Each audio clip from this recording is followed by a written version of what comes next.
Well, hey guys, Jeff here, and I am back again behind the retaining wall below the pool.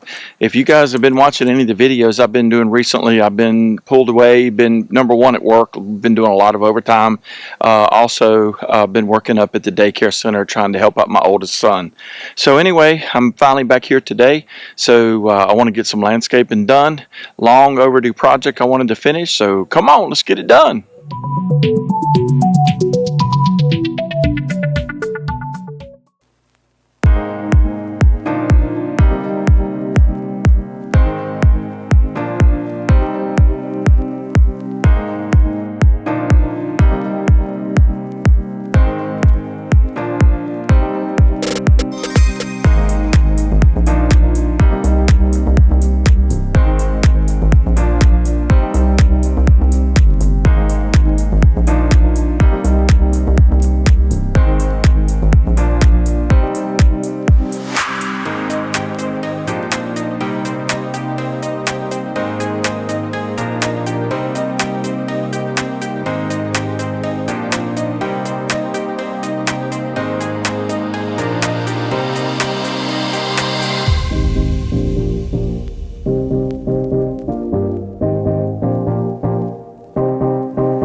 So if you, in fact, let me walk over here and let me show you, like right here is a perfect example. You see these corrugated pipes. So the design of these retaining walls is that you can't just backfill them with dirt.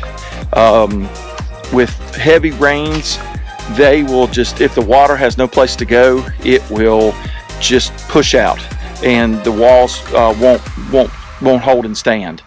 So the way they keep the pressure from building up is as they lay these courses, especially when they're down on the lower part, on the back side, they'll dig into the bank about a foot or two, and they'll put the corrugated pipe that's in there that has the holes in the bottom of it. So they'll lay a bed of gravel, number 57s, then they'll put the pipe on it, they'll surround it by the 57 gravel, and then they'll keep building up. And so if you were to look from the back side of this wall over to about right here, underneath all this, this is all gravel. So as the rain comes down, the water will run down the gravel. 57s are gravel that it won't compact real tight, and the water can flow through it. That's why they use that particular one. So anyway, the water will run down on the back side of this wall. It hits the corrugated pipe and it'll run out. So anyway, with me building this up, I do not want to block these off and prevent the water from coming out. So since I'm getting ready to mulch all of this, I wanted to make sure I did these pipe extensions so the water can get out. Do not want to trap that there. Also, one of the things that I'm trying to do is I'm kind of trying to even this up, because if you saw before, it would dip down, come up, dip down. So I've got all of this worked up, got these pipes laid as you saw earlier, as you've seen so far in the video, but I've got this one area that dips down. Now fortunately, I've got some field dirt, and so I'm going to go run and get that with the tractor, and I'm going to field and build this up. Kind of what I'm going by is this low line here. I'm using this as my guide, and I'm just going to run the dirt up and just kind of even this off. And so anyway, after that, we'll plant our shrubbery, and then we'll come back in and mulch. So anyway, just kind of wanted to fill you guys in on where we were. So let me get on the tractor and we'll go grab some dirt.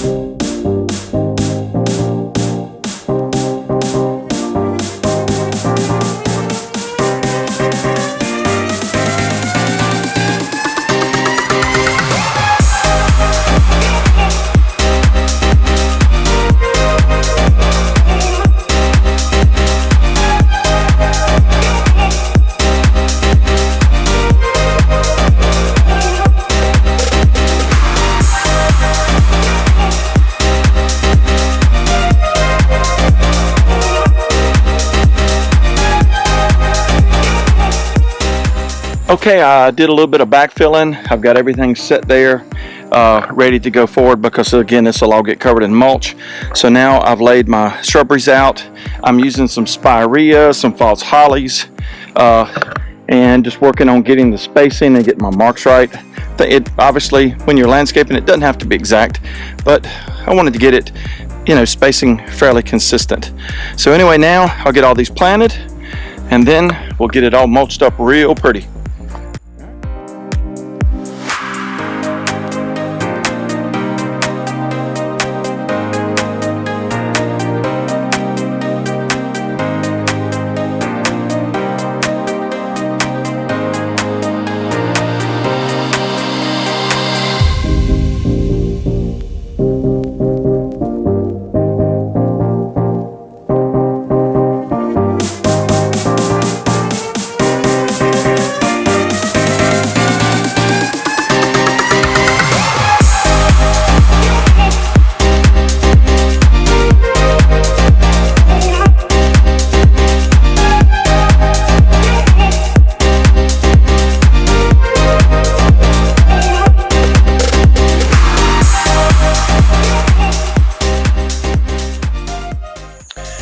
Well, all right, fast forward a little bit later in the day. I had an issue where the camera overheated and it shut down on me.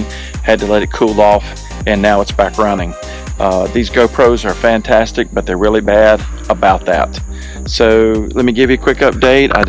Last time I was in the process of getting my plants down. I've got that done, and then I've already started doing the mulching here, and I will continue mulching the rest of the way up the crops. So, you know me guys, let's get back busy.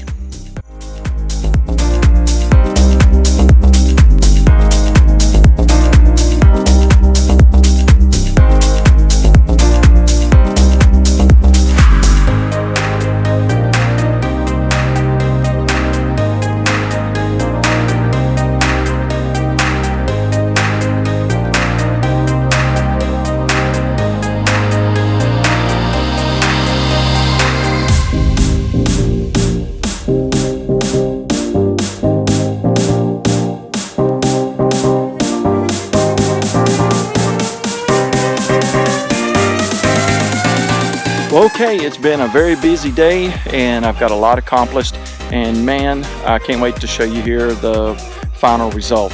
So spin a camera around and I'll show you, and I'll also try to dub in a little bit of B-roll just to remind you guys what this looked like before we started.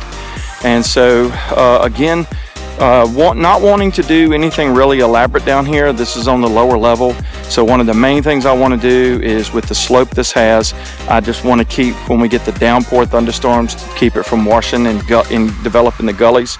So the mulch, not only does it look pretty, but it does a role to prevent the erosion. And then I wanted to do this on a budget, just to let you guys know. I used spirea, some false hollies, and for what I've got, and I also repurposed some patio grasses. And this is like less than $150 worth of shrubbery. And the one thing you need to know is, when you plant, you've got to do your spacing, and you've got to know how big these get. This actually will get about 4 to 5 times bigger than it is right now. The spirea, it will get 2 to 3 times bigger than it is now. And I'll show you, if you look up on the pool deck, that's a false holly that's about 3 or 4 years old, and it could be twice that size if I didn't trim it back. So you can see this has a lot of growing to do too. So when you visualize, when you think about them being another foot or so in diameter, you know, the mulch bed definitely will fill up. At some point I might add a few more pieces, maybe back in here. But for right now, again, I'm doing this on a budget. Now, one thing I also wanted to share with you is these drainage. This is the only color that they had in stock. I would love to have got the black ones, but no big deal. You saw early in the video where I trimmed these at an angle. I probably will come in and trim all of these back, and then I will come back and I will spray paint them black, and they will just kind of disappear. So anyway, guys, I'd love to hear in your comments. Again, this is landscaping on a budget. Again, just wanting to create something pretty down here on the lower end. This is really not seen, won't be seen that much, but I'll obviously see it when I'm back here mowing. And for me, it looks nice, and gives me something cool to look at. But just wanted to do something inexpensive on a budget and prevent soil erosion. So now I will continue on. I'll probably get a few more plants, and I will do the same thing around here with some false hollies and with some spirea, and then we will continue all the way around the oh man, I can't even think this afternoon. The retaining wall, duh. Anyway, I will probably build this up a little bit higher, and I will plant something through here that'll get a little bit of height on it, and then we will tie all of this together, and it will be awesome. Well, guys, thanks so much for tuning in. I appreciate so much you watching. Also wanted to do a big thanks out to my subscribers. My channel is actually growing some, and I'm so appreciative and so thankful for you guys subscribing to my channel. I hope you guys are enjoying the projects that I bring. Anyway, as you guys know, I always try to do a couple of projects a week. So if you're new to the channel, welcome. Please be sure and hit the subscribe and like and share. And everybody, if you will, hit that notifier, and be sure not to miss out on anything with Project Next as the projects come. So guys, remember, here it's always one more, so we'll be getting another one out soon. For now, I got equipment to put up, and as you can see, it is getting dark. It's getting late in the day. So I'm gonna get everything put up and call it a day. Thanks again for watching, and we'll catch you later.